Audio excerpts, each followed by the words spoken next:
Good morning, everyone. It's still cool here, but our fire's going. Let's see. Just started it, so I got to put the bigger stuff in there.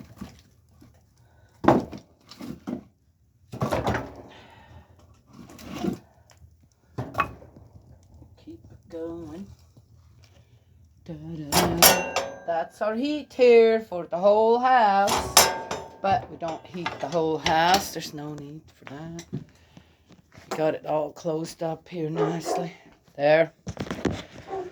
So, came down this morning.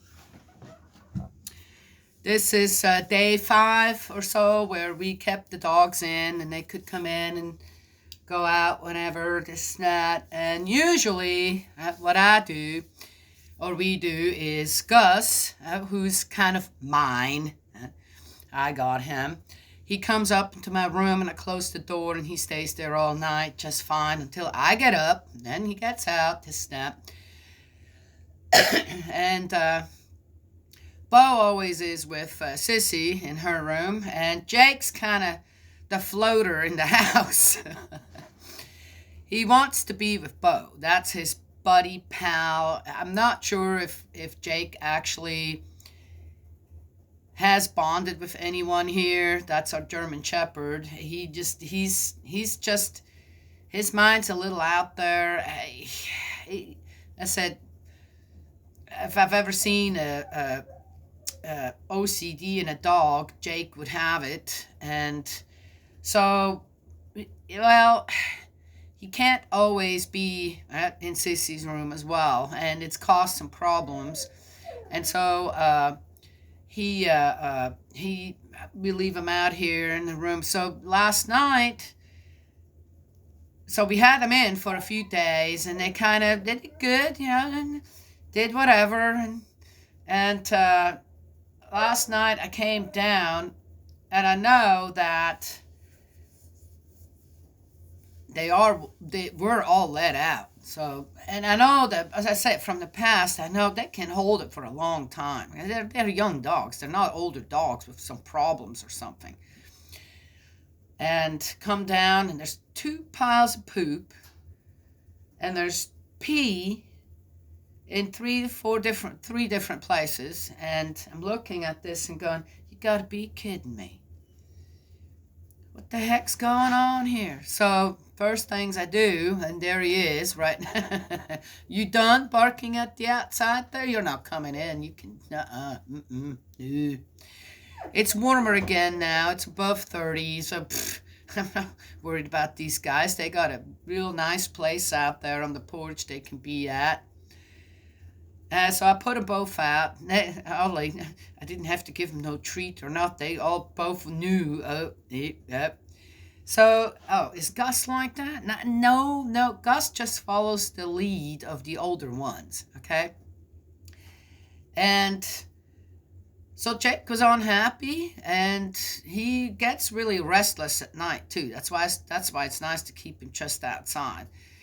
And this was kind of his way of letting us know he's not happy. Okay? All right, so, okay. Well, you're not happy because what? I mean, seriously, they got blankets and pillows, several places in the house where they can go lay. They don't have to lay on the wood floor or anything. It's nice and warm, this and that. So I put them out and I cleaned it up and going, man, here you go. A few days where they could be inside most of the time, except for the runs when they have them out there. And now suddenly the inside, it's become so comfortable for them to pee and poop.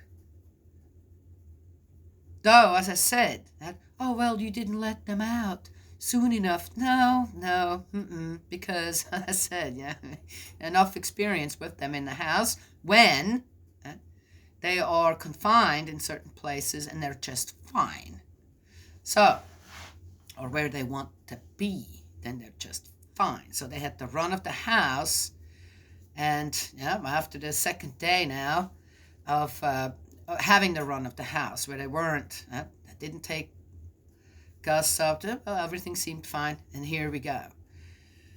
You know, it's kind of like when I think of the Exodus story that we're reading now, right? When everything is fine, right? Everything's hunky-dory, this and that. People give very little thought to prayer. They give very little thought to dedicating their life to God. And it's just the truth. If you look in your own, you know I'm right, okay? Then when things go bad, people end up in the hospital, accidents, or certain other things. You're not feeling so. Then suddenly people remember God, don't they?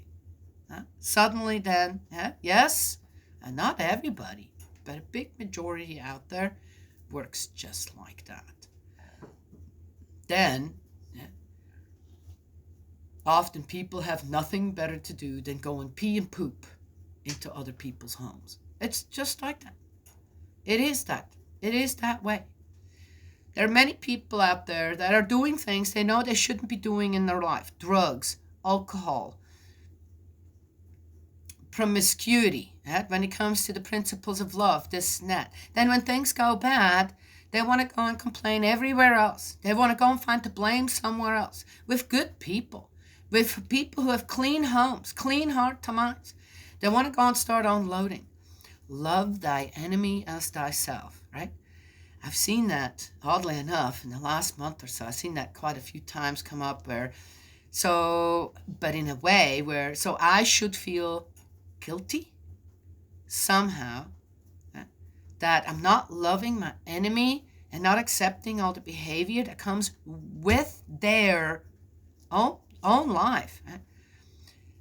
That's not what that is. Love thy enemy as thyself. Well, I love myself well enough to know what to do, what not to do, what is right and what is wrong, and I stick with that, and I follow according to that path in my life, and I try to teach others according to that life. Now, am I going to have other people come in here into my home or into my heart to mind and start peeing and pooping on me? Well, that's going to start to stink, doesn't it? Isn't it? And you let it go on. Well, I put the dogs out and said, well, it's warm enough now. You guys can stay outside again. If you don't know how to behave in the house properly, with all the oversight that always needs to be happening around you, this is to make you happy, then you can stay outside. They've been whining for a while to begin with. I'm not letting you back in. No. I don't know. Are dogs going to learn their lesson like this? I don't know. I have no idea. It doesn't matter to me. My house is going to stay clean by keeping them outside. Until again, okay, I'm not going to let them freeze out there in real extreme temperatures. But as far as I'm concerned, right now, it's nice out there. No problem for them. It's above 30 degrees. That's no problem for a dog. Not around here. Not the ones we have. And the one that never does anything like that. He's still in the house. He's got the comfy spot, which is Bo. So there it is. Now, so those two have to be out there. That one gets to be in. Why? You feel unloved? You feel unloved because, people aren't, what? Letting you misbehave? Then you want to go and pee and poop some more on other people? But never really take a good look at yourself. This Pharaoh in Exodus never really took a good look at himself either, did he? Why? Interesting? Well, anyway, I guess I had to have this experience with our dogs this morning so I could start to listen. Which also means I have to turn on the light back here, you guys. Hang on. There we go. December 28th. We, right after Christmas, or on Christmas Day, we started our little barn videos. And again, so I would want to do that, and they're not edited or, make it look more interesting. I says, no, they're not. Now, the reason they're not edited and the reason I'm making them all the way up until the new year is because if you watch a video like that, like our barn videos, and you just sit back and you just watch, yeah, I wonder, it'd be kind of nice to know. So I wonder how is it a video like that affecting you, right? Yes, I could see that videos like this, watching someone else just do a regular chore every day, right? No matter what, no choice. There's no choice to do or not to do. You just do. It's not to do or not to do. You just do. There's no don't in there. You just do. Okay? That's it. It's not live and let live. You just live. You live. Right? That's it. No choice. And I feel like these videos could, help people kind of, that stay calm and just kind of being a part of something that is a very regular thing here, twice a day. You see it once a day. It's twice a day. Okay? And the little differences that are going on every day. There's a little something, right? Yes? That's a little different. Some of it is just always routine, same thing, over and over. And you can kiss my behind. You are not coming in. You are delegated to the outside. All right. Yes. Would it help? You watch a video like this just before you go to sleep. You get something. Rather than taking your sleeping pill or something else or tossing and turning, you watch, fall asleep watching a video of the Wooten farm in the barn. You never know. Yes? All right. How your mind is affected by something like that. Just try it. I can't say more than that. So we're in Exodus 10. I'm not wearing my... Well, let's see if I can read this. I might have to get up and go get my other glasses. Oh, I forgot about that. We can do this. Exodus 10. The 8th plague, the locusts. Yahweh then said to Moses, "Go to Pharaoh, for I have made him and his officials stubborn." Again, so why does God say he made them stubborn, this net? To display the signs of mine among them. That's just a weird one. I don't know. Maybe we just needed to get through all the plagues and there had to be some way to, guide that, influence. I would call that influence. Influence is not a good thing. It's always in the negative. Guidance is in the positive. Why would God influence Pharaoh to not follow his command? That doesn't make sense. Make the story more so whatever.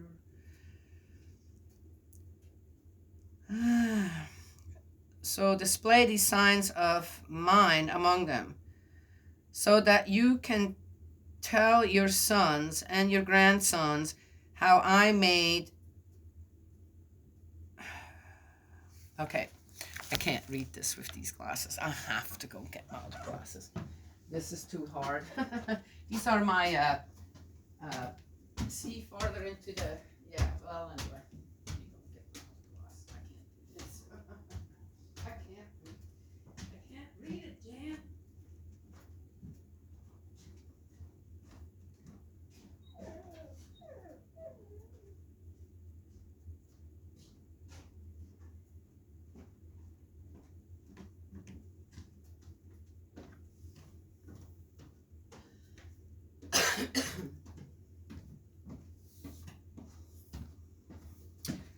Sometimes I wonder if maybe in this particular story with the plagues and all this, and a continued mention of on how God fixes it so that Pharaoh doesn't give in, I wonder if it actually was the other way around, right? So Maybe it was the Israelites who weren't convinced, right? And here's the contingent. Pharaoh's like, come on, I'll let you go. Go on already. There is this, but we don't really want to leave, Are you sure we're doing the right thing here? So I wonder a little bit on how this story was, something happened, but kind of fixed around a little bit, again, to make whom look good and whom not look good. Right? I can't see on how God has to, look, I want to show them how mighty I am, so I'm going to make sure that he doesn't agree so I can show my mightiness again. How does that make sense? That's not the God that I know. But again, that's what it is. Oh, I can see now. Okay. Your sons and your grandsons, how I made fools of the Egyptians, and what signs I performed among them, so that you would know that I am Yahweh. Well, there you go. Again, making fools of the Egyptians, so the Israelites finally say, hey, I am it. I am the God here, okay? So I think this had to do more with the unwillingness of the Israelites to actually leave, rather than Pharaoh not giving in. So the Egyptians continuously have to suffer because of whom? All right, just saying. Right? Yeah, one can look at this one way or another. Moses and Aaron then went to Pharaoh and said to him, Yahweh God of the Hebrews says this, how much longer will you refuse to submit to me? Let my people go and worship me. Or if you refuse to let my people go, tomorrow I shall send locusts into your country. Here's another one. How much longer will you refuse to submit to me? Let my people go and worship me. Do I have to go someplace to worship God? Do I have to go someplace to love God, or have God love me? Yeah, see, they will cover the surface of the soil so that the soil cannot be seen. They will devour the remainder of what has escaped, of what you have been left after the hail. They will devour all your trees not growing in the fields. They will fill your houses, all your officials' houses, and all the Egyptians' houses, something your ancestors and your ancestors' ancestors have never seen from the day they first appeared on earth until now. Then he returned on his heel and left Pharaoh's presence, at which Pharaoh's officials said to him, how much longer are we to be tricked by this fellow? Oh. Let the people go and worship Yahweh their God. Do you not finally realize that Egypt is on the brink of ruin? Oh, so his advisors now are telling Pharaoh, I guess, as I said, you got to go with the story, right? Hey, right? Has Pharaoh already sunk so deep now as well into this abyss where,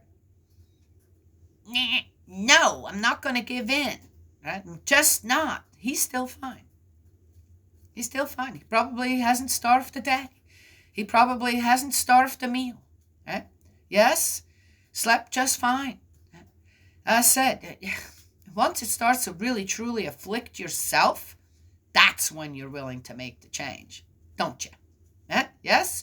When you suddenly can't say, well, nobody else did that. That's all on me. Right? What did I say in the beginning before I started reading this? But again, did God really work this way? The story is there. The lessons are there. I remember True Father one time says that you got to look at the Bible as a textbook. If you're just reading it as some kind of a fiction or non-fiction kind of thing, and you just read through it as the stories, then you're going to miss the point on what God's words mean every day, right? In everyone's lives. So the Bible's a textbook. Learn from it. Right? Avoid the mistakes and go. Right? Practice the lessons that are good. Right? Yes? No, anyway. Well, you go to Spirit World. Did you read the Bible? Yeah. So you haven't learned the thing. Was I supposed to? Yeah. Yeah. Are the excuses are going to stand, blaming others, going to stand when you go to spirit world and suddenly have to face your own life? What you did, what you didn't do, this and that? I don't know. Oh, so that's punishment then. Well, the laws of heaven don't change. It doesn't matter if you like it or not. It just doesn't. If you want to change the physical laws, just not eat or drink anything anymore, right? No more water, no more food, this, then you're going to disintegrate. Well, you don't think that in the spiritual and our moral and the virtues of morality, this, that, you don't think that? Huh? You abdicate any of that, you abdicate any of the Ten Commandments, what do you think's going to happen? You're going to start to disintegrate. Same way. There are physical laws to sustain life. Then there are spiritual laws to sustain your life. It's not that hard to understand, is it? Yeah, okay. All right, so here we go. So Moses and Aaron were brought back to Pharaoh, who said to them, "Go and worship Yahweh your God." But who are to go? Moses replied, "We shall take our young men and our old men. We shall take our sons and daughters, our flock and our herds, since we are going to hold a feast in Yahweh's honor." Pharaoh said, "So I must let you go with your wives and children. May Yahweh preserve you. Plainly you are up to no good. Oh no, you men may go and worship Yahweh, since that was your original request." With that, they were driven from Pharaoh's presence. So we got to the point of some kind of negotiation, yet the Pharaoh still says, now he knows that they're leaving. That's one thing he knows. Once he says yes for them to go, they will not be back. Yahweh then said to Moses, "Stretch out your hand over Egypt for the locusts. Let them invade Egypt and devour whatever is growing in the country, wherever the hail has left." Moses stretched his staff over Egypt, and over the country Yahweh sent an east wind, which blew all day and night. By morning the east wind had brought the locusts. When you live out in the city, I'm not sure how that works. Well, I wasn't lived in the city, so I know there was no, I don't remember any pests there like that, really invading any, okay, rats. Rats can be a pest in the city. I've never seen a rat here. I think I've seen a river rat here, that one of the cats brought, a river rat. But otherwise, we don't have rats here. We have mice, voles, moles, But as far as, a real pest like that you can have in the city, the rats. And I know because we moved into a house that was in big decay, but we got it so cheap, then we fixed it up, and we must have lived in that house with 100 rats or more. It was just, oh my God. No, didn't see them. They were all in the roof, in the walls, and underneath. I mean, it was scary for a while there, but nobody ever got bitten or anything. But they were there. They were definitely there. Ooh. Oh my gosh. And we had locust years here, and they come out, I think, every 7 years or something. And you will find the larvas. We find a lot of them over in the manure pile when we get manure over here, either for fertilizer or people come up. There's these big, huge, like they're just, they look kind of, yeah. And those are the locust babies or something. And they stay in the ground for about 7 years, and then they come out, and they now we had them. I've heard them here twice. And the first year they came through, it was well, I didn't have much in the garden. It didn't destroy a whole lot. I was surprised. But you could hear them. They were everywhere. Now, did we see them everywhere? Not really. Here and there, but not as you would expect a swarm, to come in, and you're going, ah! Yeah, nothing like that. And the second year was even less. So, or the second time around, it was even less. We heard them, but they didn't really come here. I didn't. We knew it was a locust year, and it was bad in some places in the world, and we were absolutely not affected here with them. So, the frogs. Right? In the spring, it starts early, like in February, you start hearing them, right? There are thousands, I'd say tens of thousands, maybe millions of eggs that they lay anywhere where there is some stagnant water. And I mean, they're just piles and piles of eggs, okay, everywhere. And then they make their way down to the pond. And in the summertime, it's just this huge concerts of frogs and bullfrogs and all these different uh, how do you call them, levels of range of tones, and there's there's got to be, how many are there, right? Yet they've never invaded our yard. There's one here and there, no problem. It's just part of the family, kind of here in the outside family. But as far as have they ever been a problem, I look more as well, if it comes down to it, frog legs are really good. Let's just start eating frog legs as a protein. So again, no problem. Yes? So I would say when you have of something so many around, right, and they're not really a problem in your surroundings, there's just a part of it, then again, God's design is what? Well, it's that way. The principles of creation never really in things like this seem to get out of control. Oh, except for when the natural habitat of something doesn't exist anymore, or we get in the way of something that is needed. For example, hurricanes, tornadoes, or hurricanes and whatever in the ocean that are needed to stabilize the ocean, balance the ocean. You're in the way of a storm like that. Well, whose fault is that? Okay, just saying. Right? Yes? But here it seems like that there's a possibility where God says, okay, I'm going to just redirect some of these very natural things happening, but I'm going to redirect them where they become a problem, right? Yes? I don't know. Will God change his own laws, the principles of nature and love, this, that, according to... I'm not God. I don't know. Would he do that? Would he do that as a lesson to others? Maybe. Could be. He is the Almighty.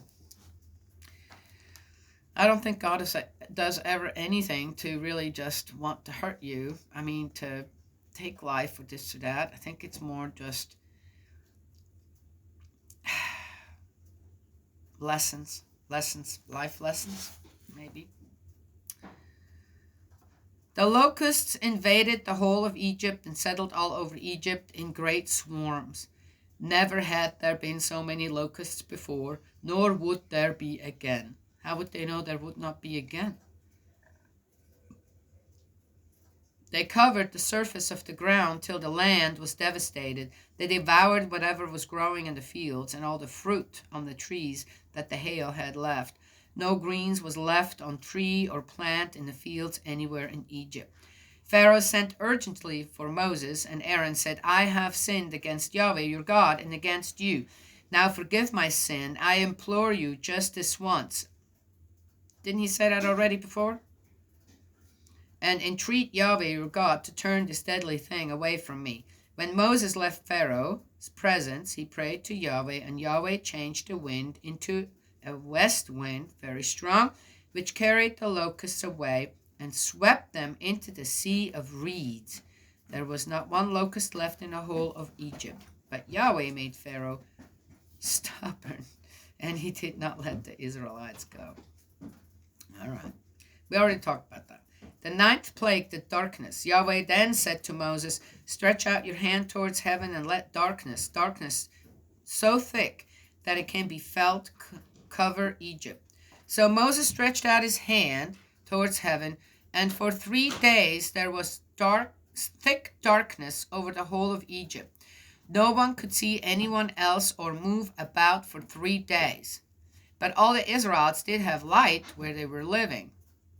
Well, didn't the Egyptians do too? I don't know about this one. Pharaoh summoned Moses and said, "Go and worship Yahweh, but your flocks and herds are to stay here."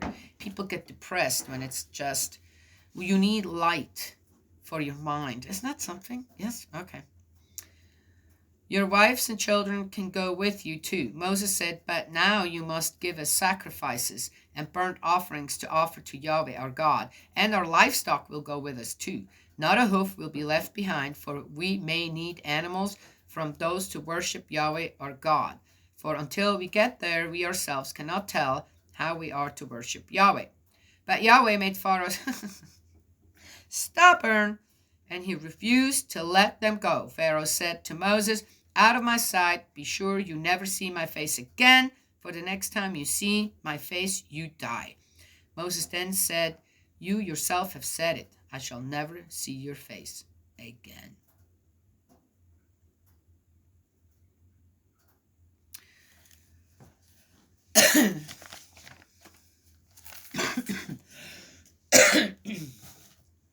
Is it like the plagues never last long enough to actually, I don't know, I have no idea. When I think of this now, just came to my mind, no, you're not coming in. There are horrific things going on out there in the world that people are just too stubborn. You don't want to give it up. You just don't want to give up foul language. You don't want to admonish others for it. Stop talking like this. Just don't use these words that are so decrepit and are defecating on the principles of love. Right? People don't want to give it up. No, we need to find excuses. Well, it's just the way people talk. Really, you can't use, you cannot use your tongue and your ability to actually express yourself and talk, right? Even if it is simple words, in a better way than to use the cussing and the cursing. It has to go with your speech. You can't do without it. You are not a strong enough, not even in that, you are not a strong enough individual out there. A strong enough person, man or woman. Oh, we won't let our children, oh, what did you say? But their children hear us. They hear it on TV. They see it everywhere.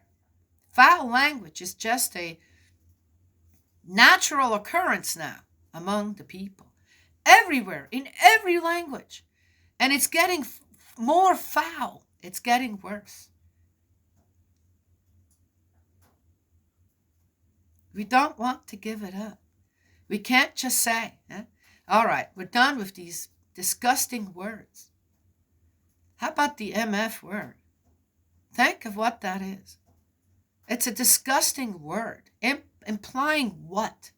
And people just using it as if it was their daily bread. Shame on you.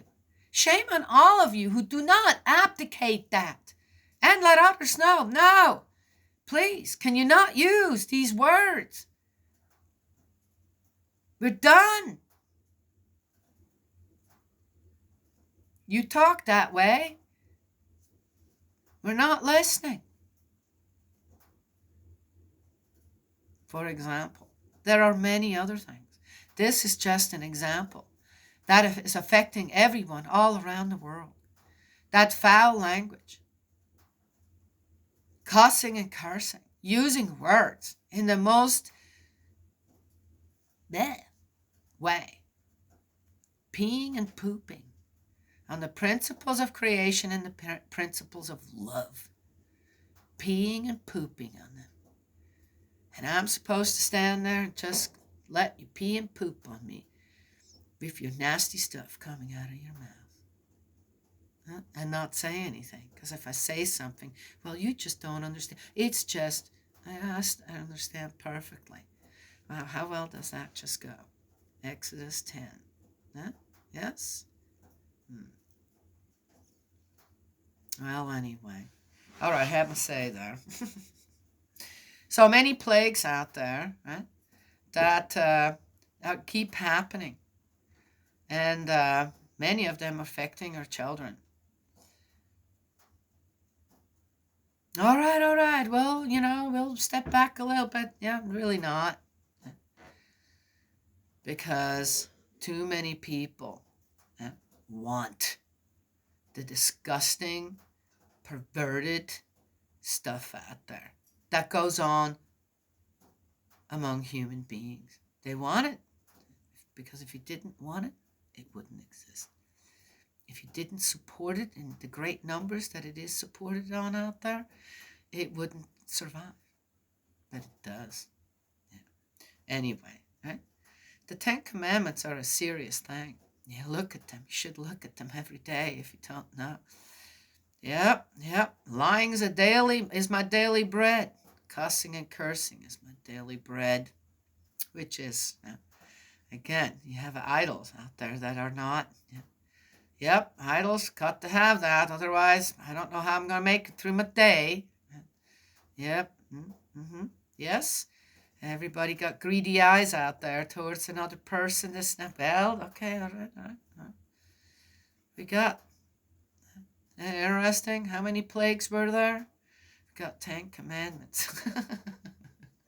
Oh, thank you, Father. Well, there you go. A little light bulb going on there. No? Okay. What can I say? Towards the new year, it's always, I got to get rid of a bad thing. So how about in the new year, instead of changing something, okay, which is good too, but how about recognize what's really good within you, heart to mind, you strengthen that. How about instead of wasting so much time, which most people know that's not going to work anyway, wasting so much time on getting, okay, I'm going to change here, I'm going to change it. How about strengthen within you what is really good, but this, I'm really proud of that. Really proud of that myself. Strengthen that. You'd be amazed when you strengthen the good things within you, in your life, on how some of the bad things that you don't want to be a part of or shouldn't be a part of or will start to fall away. You see? Yes? People so good at paying attention to all the negative in their life, right? Yes? How about paying more attention to the positive in your life and strengthen that? Build upon that, right? Yes? All right. Well, I have to say, I guess God and Spirit World had their say this morning, December 28th, is it? I think. God's love and blessings always. May He protect you. I will have another Bible reading. And we're not done with the plagues.